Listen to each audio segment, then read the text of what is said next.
sun can start and going down. Oh, yeah. Oh, no, no, start and going down. Oh, yeah. Oh, no, no, no. What's up, you guys? Welcome back to my channel, Just Des TV. So we are here to do recap episode 12 of Love and Marriage Huntsville. If you're wondering why my hair looks like this, I just washed it because I was supposed to braid it this weekend. But so it's drying right now. But I was the dummy. Yesterday I decided to do my nails. I was a dummy that forgot that I was gonna braid my hair today. And I ended up doing this on my nails. Well, my nails look like this, but I ended up putting these on my nails so I cannot, like, it'll snag in the hair if I braid my hair. So I gotta wait until I take these off. Anyway, I'd still wash my hair. Anyway, let's get to it. So this is episode 12 of A Love and Marriage Huntsville. The episode starts off with Stormy and Courtney in her new warehouse. They're talking about buying a new house in LA. I would discuss what I've heard on them internet streets, that her house, she ain't paying her taxes on this house that she currently bought, but we don't want to get into that. I'm just gonna throw that out there and we're gonna leave it as it is. But anyway, because I don't want to be too messy, she's supposed to be buying a second house in LA. So this is the story that they're telling us to get ahead of, I'm assuming, allegedly, the tax issue, because they put a lien on her house or something like that. Anyway, so her business is going well and they're proud of it. She's moving 9,000 or something like that orders out of her warehouse, which is great. I think that's good for her. You know, I'm glad that it's going well. She tells Courtney about Tish and what Martell said about Tish and the fact that she came to his house. And Courtney said he ain't know about that. He ain't hear nothing about that. That's not what he told Ken when they was at the bowling alley, which I told y'all he told 3 or 4 or 5 different stories.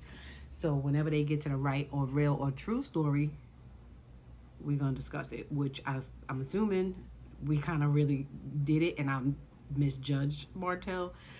Well, not misjudged him, because I'm not going to misjudge him, but I kind of spoke too soon, because at the end of the episode we find out just in fact that this bozo was lying. And anyway, anyway, we'll talk about it when we get there.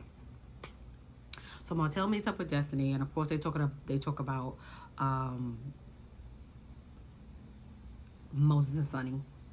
Anyway, Destiny expects us to believe that the reason why she dates long distance and Moses in particular is because when she breaks up with the guys, she doesn't want to see them anymore. And I'm just like,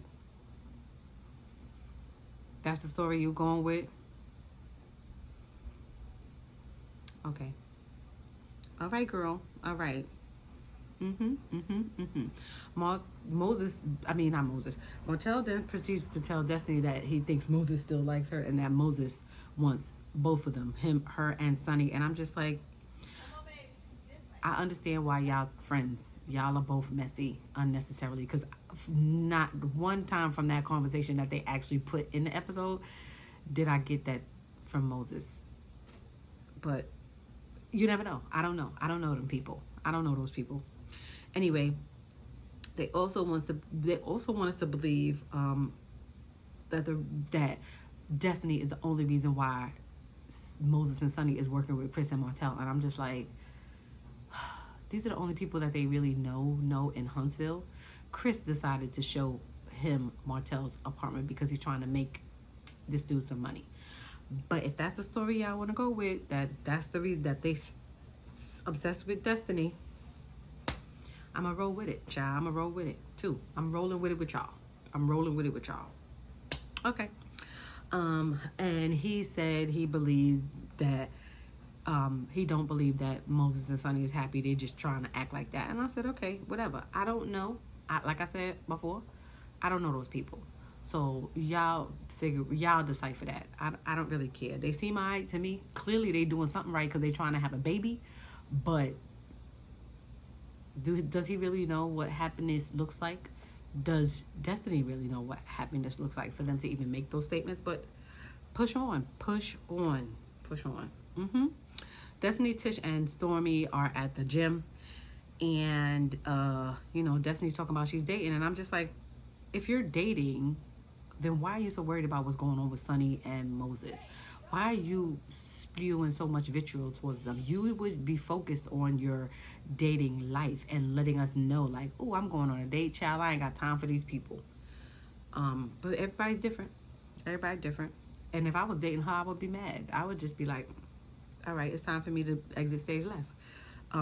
But it is what it is, because this is how she make her bread and butter. So we don't know what that story is about. But anyway, we're going to proceed to push on. A Destiny seems envious of Stormy's business doing well.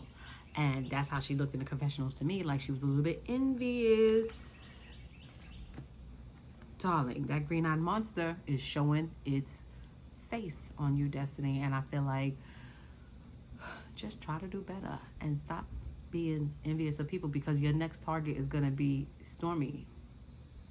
But I'm not going to be around to watch it. I think this is it for me.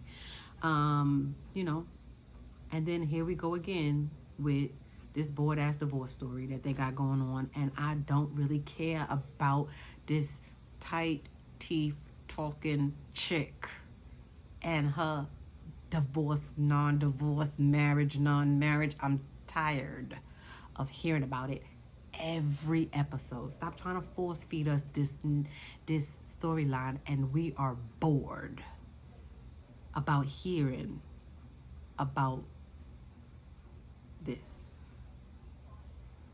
I know I am, for sure. So then why would, I was kind of perplexed, because why would Destiny ask her, can a relationship be fixed? Wasn't they separated for like 5 years? I don't know. I'm missing something, like 5 or 6 years. And he's not even in communication with his child. Why would y'all try to salvage this relationship? She's in a whole new relationship. And I think she's been with Ken for 3 years. Why would y'all try to salvage this relationship? I don't even understand why this conversation is happening. I don't even understand why they're trying to... Okay. I'm sitting here like, are these two chicks trying to convince this lady to fix her marriage that she's been separated from, like estranged from? They've been estranged from one another for about 6 years, 5 or 6 years. She's in a whole nother relationship, and I'm sure he's had other relationships too. And word on the curb is that he had other kids. So what are we doing here? Allegedly. I'm not sure. I don't know. I didn't even look into him. Seeing him last episode was enough to give me the ick. So I didn't want to know anything else about him, child. Like, nothing. But what do we... I don't know. Y'all let me know if y'all got that from that conversation, because from that whole conversation while they were talking, I was like, are they really trying to convince her to work on her relationship, her marriage, when she's in a whole nother relationship and somebody else is trying to propose to her, but he can't because she's married? I'm weirded out, child. Weirded out. So Destiny tells her to come with her to her therapy session. She needs a therapist, and she should use her therapist. And I'm just like, that is ironic. Is this the same therapist that you're talking about that's online talking about other people on a show, when she should be having patient-client confidentiality, and she shouldn't be having these conversations about a show that you're on with you on the internet? Like, is that the same therapist that you're talking about that this lady needs to go see? Asking for a friend. I'm just asking for a friend. Because if that's the same therapist that you telling this lady that she needs to go see, I don't think that she's going to help her fix her problems. Because she's creating a whole bunch of problems for you, and she's a therapist. Who does that as a professional? Okay, girl. Okay. Stormy tells her what Martell says finally, and then she's acts confused. Why would he say that? No. Why would he say that? Oh my gosh. Oh my goodness. What is happening? I don't know what's going on. Why would he even say that? That didn't happen. That's how she is. Child. Open your lip. Part your teeth. It's okay to part your teeth and speak. and enunciate, and sound comes out. Like, all those things happen when you part your teeth as well. The same sound comes out, child. Just unpart your teeth. Now she's telling us that they were in each other's DMs on Instagram having this conversation. This is what she tells us. So the story literally has changed from the first episode, probably 6 or 7 times. So we don't know how they met originally, truthfully, but we don't really care, because why y'all trying to make this Martell storyline? Just get him off the show already. He doesn't have a storyline. We don't care how him and this tight teeth chick met. We don't care about what's going on, because he has nothing going on in his life. He has nothing going on. So why is he on the show at this point in time? I feel like he's filming with everybody intentionally because Mel doesn't want to film with him, and they trying to find fish for him some scenes. And I'm just like, why? Like, why are we doing this? Why? Just get him off the show. Just get him off the show. So we meet up with Marcel and Tisha, and they meet at Black, which is currently closed. It's shut down. It was shut down from the night before. They saying they and these people and these people, and I'm just like, who are they? Who are y'all alluding to? So initially, I thought they was trying to make it like a millimeter moment again, like they've been doing all season, trying to say that the millimeters is calling these people to get their club shut down, but clearly it's not them, and they're like, somebody is gatekeeping and and I'm just like, who are y'all talking about? Then we come to find out that they have tax issues for furniture, and I'm just like, is it rented furniture that they have tax issues about, and they haven't been paying on it? I don't know how that works with a nightclub. I don't know. So I don't know how it would affect your business and get your business shut down. Then they got like, they got people outside of the community calling into the community, and I gotta fight. I gotta fight my mama. I had to fight my daddy. Child, I don't know who they talking about. I don't know who they is, and I don't know who these people are who is gatekeeping, nor do I know who these people are that is calling the city trying to get their business shut down. I don't know. We need more context. They had this long drawn out conversation about the city office of city officials and them owning parts of the earth, and then they circle back saying that they're gonna fight for their business after it sounded like initially that they was not gonna keep the business. Child, I was lost. Those two bozos talked me into a circle, because I was like, what is this whole conversation about? When did the earth get involved in a club getting shut down? How is this earth, like, now if I actually thought about it, the soil, the earth, I give it to them. But I was just like, what are y'all gonna do? What is this going on? Who is they? This thing couldn't be finished quick enough. My whole thing is, just pay what you need to pay so that it will stop happening. If you pay what you need to pay, this wouldn't happen. If it's a tax issue for furniture, pay what you need to pay, and they won't come and shut your business down. Now, all of these people would not come and shut your business down if it was just a tax furniture issue. So that's why I was lost, because I'm just like, I don't think that issue would be big enough to get your business shut down. But I don't own a business. Well, I'm lying. I don't own a restaurant. That's what I'll say. I don't own a restaurant, so I don't know how to correlate. I'm just saying. I was confused. Just pay what you need to pay, and that problem goes away. Okay. So then we meet Tish and Ken at her house, and they have a discussion about her ex, and she tells him what they discussed, that he wants to go forward with the divorce.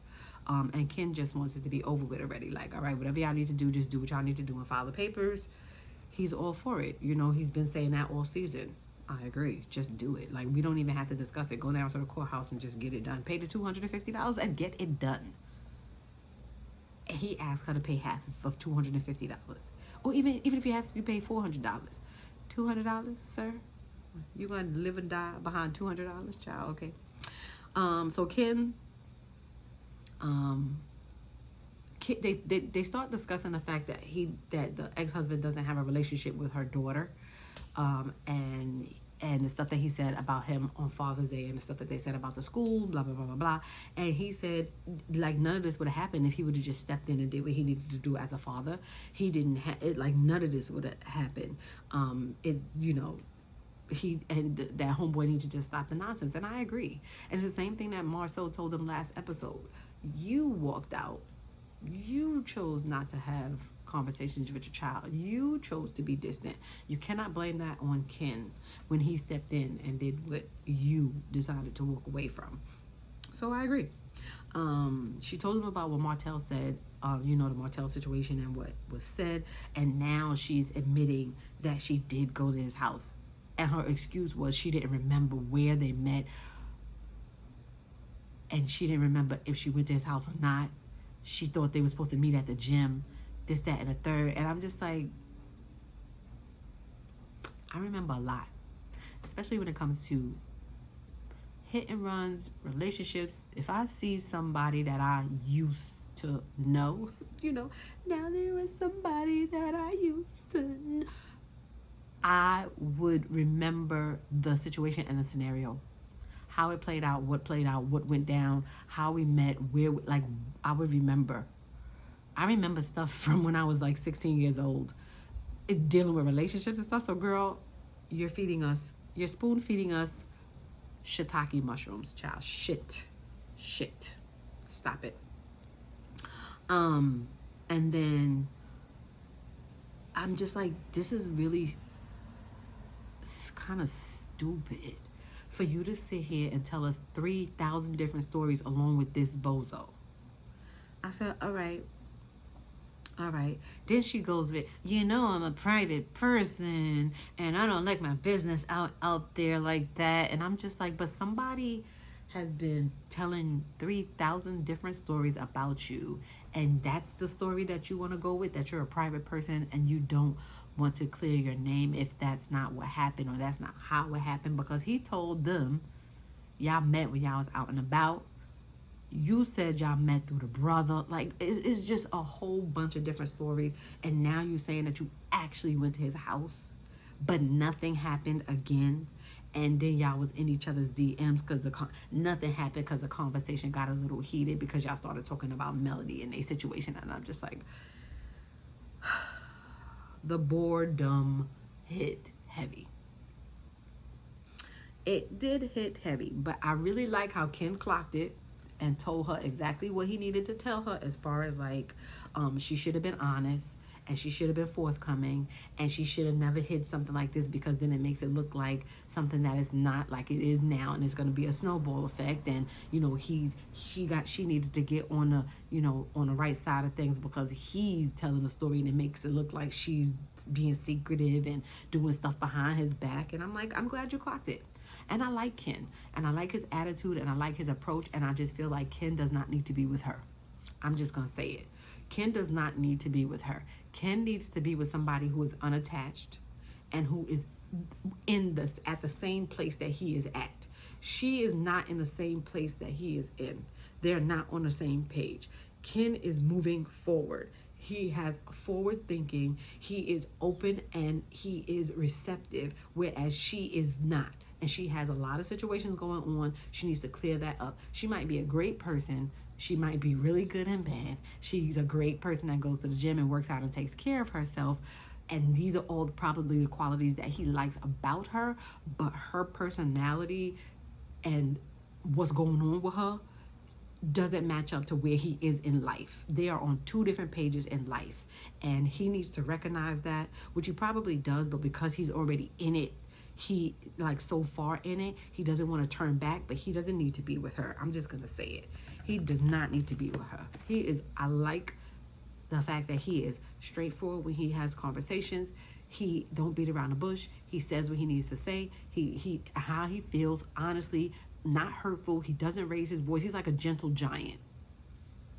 She's not on the same page as him, and he needs to leave her. But that's just my opinion. Anyway, and he's the only person in this situation that I feel sorry for, because and the kids. I feel sorry for her kids, and I feel sorry for him because they have to go down this journey with these people unnecessarily. Period. And I still say again, this is the conversation that they have and that they continue to have. I feel like it's stupid, because this is a grown woman who can't see how keeping this information from Ken, the way that she did it, is going to have a bigger effect on her, with Martell bringing it out and the crazy stories that's going around in this group because she kept it secret and not clearing it up. You constantly start off all your conversations with the new people that you meet with, oh, I'm still married, but I'm in a relationship and I haven't been divorced. But you don't want to tell them that you met this man at his house. It doesn't add up, sis, that you're private, but you're telling everyone you meet your business and you're private. The two is not adding up, ma'am. It doesn't make sense to me that you're a private person, but yet everybody you met on a season, that's what you started with. Oh, I'm divorced, but yet I'm still dating. Oh, I haven't been divorced in 6 years. He wants to marry me, but I'm still with him. That you led with that. So you can't tell us now that you're such this private person if you led with that. You get what I'm saying? It's not adding up, ma'am. So that you need to find a better story that you want to stick with. And open your mouth. Separate your teeth, child. Separate your teeth. It doesn't hurt. Just takes a little bit more mouth muscle. A little bit more. That's it. Once again, I'm bored. They had no Mel. And I was just like, it pains me to watch this crap. By the 20-minute mark, I was checking to see how much time I had left. Especially with that conversation with Marcel and Tisha. I was just like, are we done yet? Are we done yet? Can I wrap this thing up, child? Are we done yet? Because none of the couples was really talking about anything. But I don't know. I could be off. Y'all who are actually watching, drop down in the comments and let me know what y'all think about that. Because I was just like, I'm getting nothing. Like nothing. So let me know if it's just me. I don't know. Drop down in the comments. Thank you guys for stopping by. That is my spiel. Don't forget to like, rate, comment, and subscribe, child. Even if you don't subscribe, just like the video. Leave me a comment, something. Engage with this video so that I know that I'm on the right track. Because I'm at a loss. But don't forget to like, rate, comment, subscribe, and I'll see you guys in the next one. Peace.